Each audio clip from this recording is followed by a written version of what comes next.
A man accused of sexual abuse goes to jail.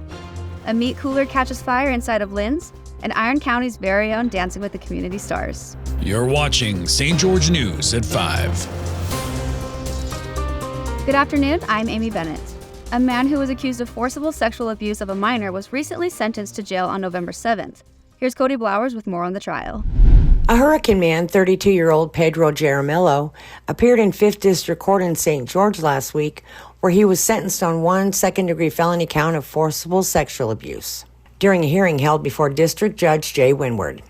The defendant had entered a no-contest plea to the charge during a resolution hearing held weeks earlier. The defendant was represented by defense attorney Ryan Stout, while prosecutor Jerry Jager appeared on behalf of the state.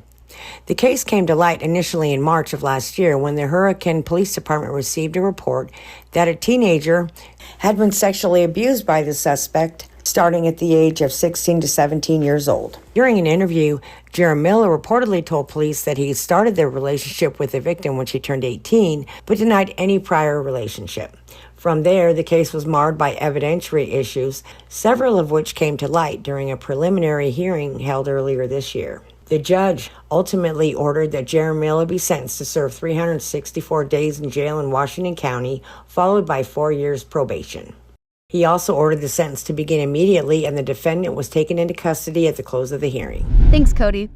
The Dove Center is running out of space for domestic violence survivors, and with the current housing market in southern Utah, it's leaving a lot of people stranded. Here's Chris Reed with more on the story.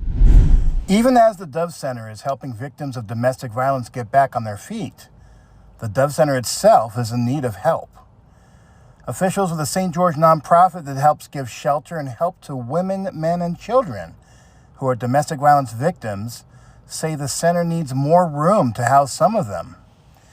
That isn't necessarily room for those in the most crisis and danger, but those who are beyond that time but still need transitional housing to get back on their feet.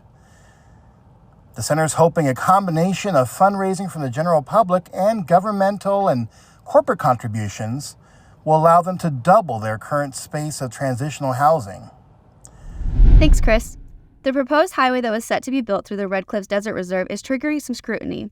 Here's Maury Kessler with the clash between conservationists and the advocates for the road. The public will again be able to comment on the proposed Northern Corridor thanks to a federal judge's recent ruling.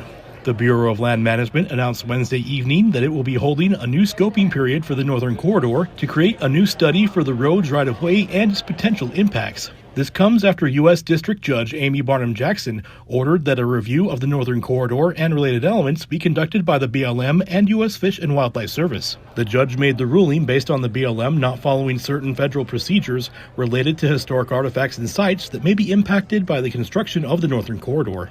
Environmental groups involved in the lawsuit are happy that the ruling makes the agencies reconsider their approval of the Northern Corridor, which they see as a threat to the Mojave Desert tortoise and its habitat. Washington County officials aren't necessarily pleased with the ruling, yet appreciate that the judge ordered a review process for the Northern Corridor instead of striking it down outright. Thanks, Maury.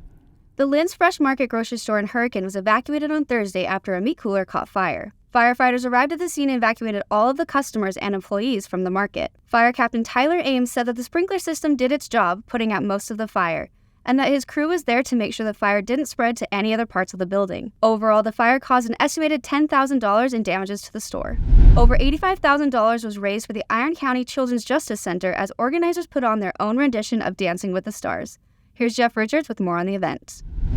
Hundreds of people filled the Heritage Center Theater in Cedar City Tuesday evening to watch community leaders dance through the decades. The fundraiser featured 8 competitors, each of whom was paired with a professional dancer.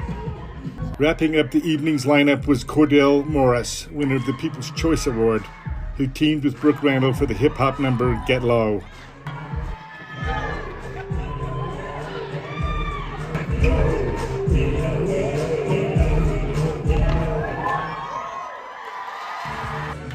Organizers said the event raised more than $85,000 on behalf of the Iron County Children's Justice Center.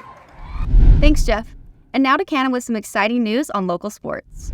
Thanks, Amy. And congratulations to the Crimson Cliffs Mustangs on winning the 4A State Football Championship. The Mustangs beat the Green Canyon Wolves earlier today 33-0. It was an incredible ending to another great high school football season. Now back to you, Amy. Thank you for watching St. George News at 5. I'm Amy Bennett with St. George News, your #1 source for local news. This has been St. George News at 5.